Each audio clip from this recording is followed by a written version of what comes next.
Hello student, welcome back to my Zeta 24/7। This is Anita Sharma. Student, आज के इस video में हम एक बहुत ही इंपॉर्टेंट टॉपिक पर डिस्कशन करने जा रहे हैं और ये इंपॉर्टेंट टॉपिक है how to practise unlimited MCQs for board exam in all the subjects. ठीक है, आपको ही पता है कि सीबीएसई ने बोर्ड एग्जाम्स के अंदर कॉम्पिटेंसी बेस्ड क्वेश्चन जो है वो इंक्रीज कर दिए हैं, मतलब बढ़ा दिए हैं कंपैरेटिव टू लास्ट ईयर के, है ना। तो इस बार आपको अपनी जो प्रिपरेशन करनी है वो फुल ऑन करनी है और खास करके अपने ऑब्जेक्टिव क्वेश्चन जो एमसीक्यूज क्वेश्चन है, कॉम्पिटेंसी बेस्ड क्वेश्चन जिसको बोलते हैं, उन पर ज़्यादा फोकस करना है, क्योंकि यही जो क्वेश्चंस है वो आपको अच्छा स्कोर करने में आपकी बहुत ज़्यादा हेल्प करेंगे। लेकिन आप ये अनलिमिटेड क्वेश्चन हर सब्जेक्ट के अंदर कहाँ से सॉल्व करोगे, कैसे सॉल्व करोगे, वही सारी चीज़ें बताने वाली हूँ आपको इस वीडियो के अंदर।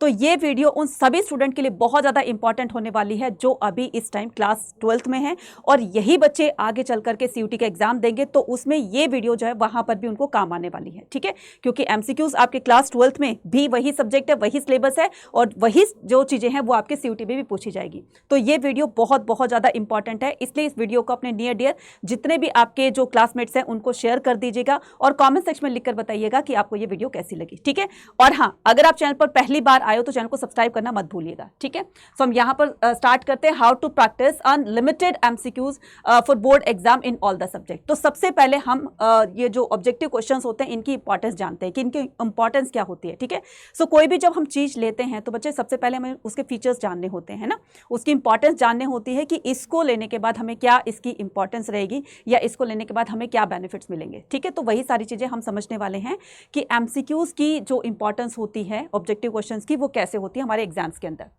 सो एक आपको मैं नाम बताने वाली हूँ। ठीक है, हॉरेंस मन डेवलप द फर्स्ट। आपको पता है कि ये जो एमसीक्यूज वाला जो टेस्ट पेपर है सबसे पहले किसने बनाया था और किसने इसको दिया था, तो इनका नाम है क्या, इनका नाम है हॉरेंस मन। ठीक है, इन्होंने ही सबसे पहले एमसीक्यूज क्वेश्चंस को बनाया था, है ना। इस तरह का ये जो एग्जाम है ये कंडक्ट करवाया था, टेस्ट दिया था।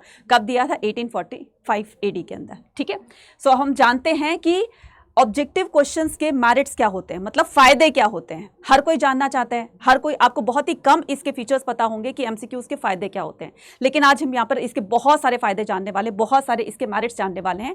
तो सबसे पहले हम बात करेंगे more reliable, clear and definite. ठीक है, सो ये जो ऑब्जेक्टिव क्वेश्चंस होते हैं ये बहुत ही ज़्यादा रिलायबल होते हैं। देखो, सब्जेक्टिव क्वेश्चन जब आप लिखते हो तो आप उसको इलाबरेट करते जाते हो, कहीं पर आपकी स्पेलिंग मिस्टेक्स मिलेंगी, कहीं पर आपने कहीं से कहीं का लेकर के कुछ और उसमें ऐड ऑन कर दिया, तो उसमें जो है मार्क्स कटने के चांसेस ज़्यादा रहते हैं।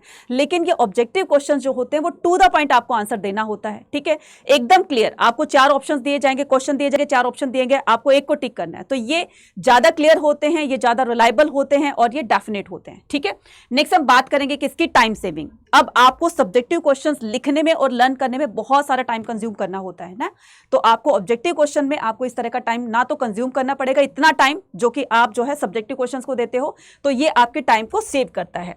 नेक्स्ट हम बात करेंगे किसकी, इंक्रीज योर परफॉर्मेंस। ठीक है, तो ये आपकी परफॉर्मेंस को इंक्रीज करता है। अब जैसे सब्जेक्टिव क्वेश्चंस लिखते हो तो उसमें कई बार ऐसा होता है कि टाइम कम होने की वजह से आप उसको आधा अधूरा लिख देते हो, या 2 लाइन लिखी, टाइम हो गया, देन टीचर ने आपका ये जो आंसर शीट है वो ले ली। ठीक है, लेकिन अगर टाइम कम है और आपके ऑब्जेक्टिव क्वेश्चंस है तो आप क्या कर सकते हो, विद इन अ सेकेंड आप जो है, अगर आपको सही आंसर पता है तो विद इन अ सेकेंड आप कर सकते हो, उसको फिल कर सकते हो, टिक कर सकते हो। तो इससे आपका क्या हो गया, टाइम भी सेव हो गया, क्लैरिटी भी हो गई और एक रिलायबिलिटी भी हो गई, और इससे क्या होगा कि ये आपकी परफॉर्मेंस को इंक्रीज करेगी। यानी कि आपने जो क्वेश्चन पढ़ा, जो दिया हुआ है, उसको टिक किया, देन उसके बाद अगर वो सही हुआ तो आपकी ये जो परफॉर्मेंस है, ठीक है, सब्जेक्टिव क्वेश्चंस के जो कंपैरेटिवली, इससे परफॉर्मेंस आपकी जो है वो इंक्रीज हो जाती है।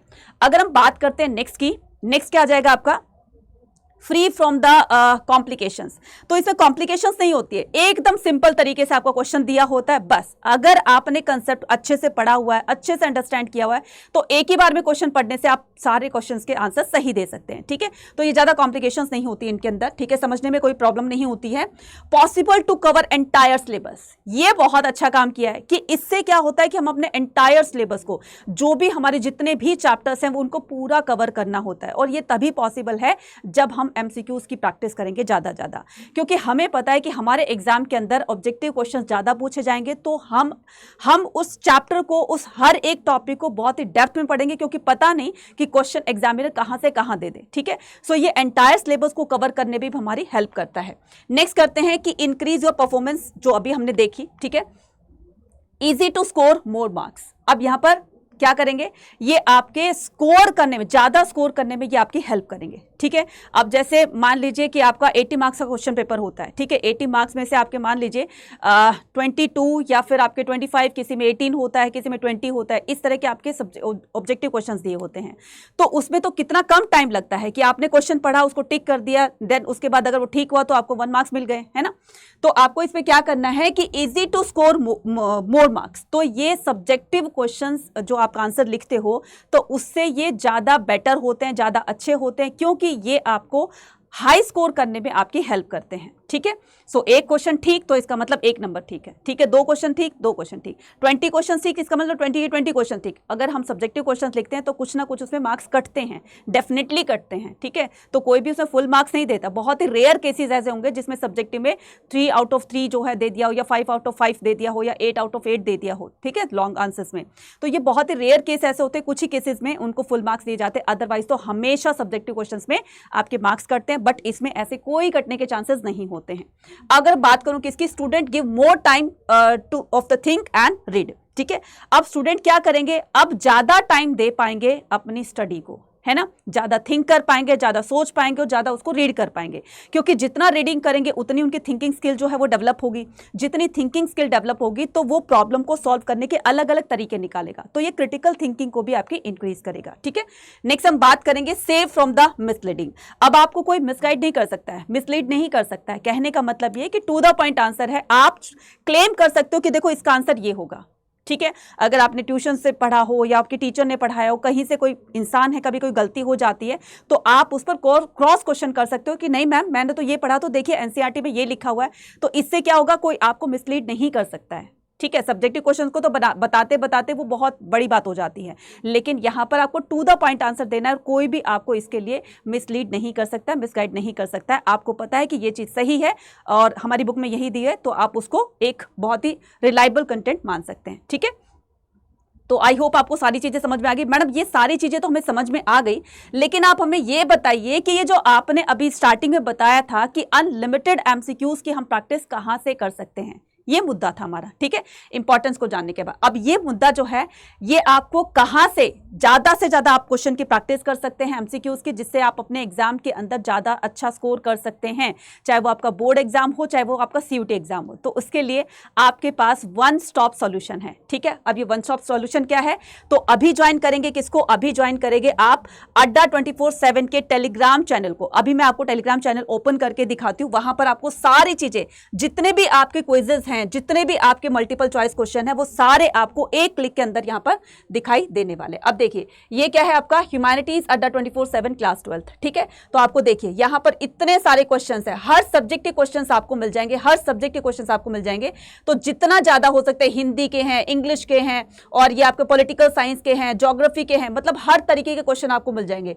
थाउजेंड्स ऑफ क्वेश्चन आपको मिल जाएंगे हर सब्जेक्ट के। तो आपको क्या करना है, आज ही ज्वाइन करना है ह्यूमैनिटीज अड्डा 24/7 क्लास 12th के चैनल को। ठीक है, तो आपको ज्वाइन करने के बाद आपको सारे क्वेश्चंस जो है वो आपको दिखाई देने लग जाएंगे। अब यहां पर आप बात करते हैं किसकी, मुद्दे की बात करते हैं कि जो भी अभी अगर आप क्लास 12th में हो और सीयूटी का एग्जाम भी देना है, क्लास 12th बोर्ड का एग्जाम भी देना है, तो उसके लिए आप ज्वाइन कर सकते हो सीयूटी अड्डा 24/7 का समर 2 पॉइंट बैच, या फिर आप महापैक में एनरोल कर सकते हो। महापैक में भी आपको सीयूटी प्लस क्लास 12 दोनों की तैयारी करवाई जाएगी। महापैक के अंदर जितने भी आपके इंडिविजुअल बैचेस निकलेंगे पूरे साल के अंदर, तो उन सभी का एक्सेस आपको फ्री ऑफ कॉस्ट दे दिया जाएगा। तो आपको एक बार महापैक में एनरोल करना है, इसका मतलब पूरे साल में जितने भी बैचेस मिलेंगे वो सारे आपको फ्री ऑफ कॉस्ट मिलेंगे। तो आपको दोबारा पे करने की इसमें जरूरत नहीं है। अब इसको बाय नाउ करने के लिए आपको क्या करना है, आपको अड्डा 24/7 की एप्लीकेशन को डाउनलोड करना है। देन डाउनलोड करने के बाद आप क्या करेंगे, ये देखिए डाउनलोड कर लिया। देन उसके बाद आपको कहाँ जाना है, आपको जाना है यहाँ पर ऑल कोर्सेज पर, यूजी पीजी एंट्रेंस एग्जाम पर जाना है। देन यूजी पर जाना है, आर्ट्स पर हो या फिर साइंस के हो, कॉमर्स के हो, अपने नियर डियर अदर जो स्ट्रीम के उनको भी बता देना ये है समर 2.0 और ये है आपका महापैक। तो आपकी मर्जी है, जिस पे भी आप एनरोल करना चाहते हो तो उस पर बाय नाउ क्लिक करना है और यहाँ पर मैक्सिमम डिस्काउंट पाने के लिए कूपन कोड यूज़ करना है Y489, अप्लाई कर देना है और ये आपके 17% के डिस्काउंट पर आपको ये बैच जो है वो मिल रहा है। तो आपको क्या करना है, आपको टेलीग्राम चैनल ज्वाइन करना है, वहाँ पर आपको मल्टीपल चॉइस क्वेश्चंस बहुत सारे मिलेंगे जिससे आप अच्छी से प्रैक्टिस कर सकते हो। और अगर आप CUT की प्रिपरेशन करना चाहते हैं तो आप महापैक को या फिर समर 2.0 को क्या कर सकते हैं, एनरोल कर सकते हैं। ठीक है, सो मिलते हैं अपनी नेक्स्ट वीडियो में। Till then take care, bye bye to all.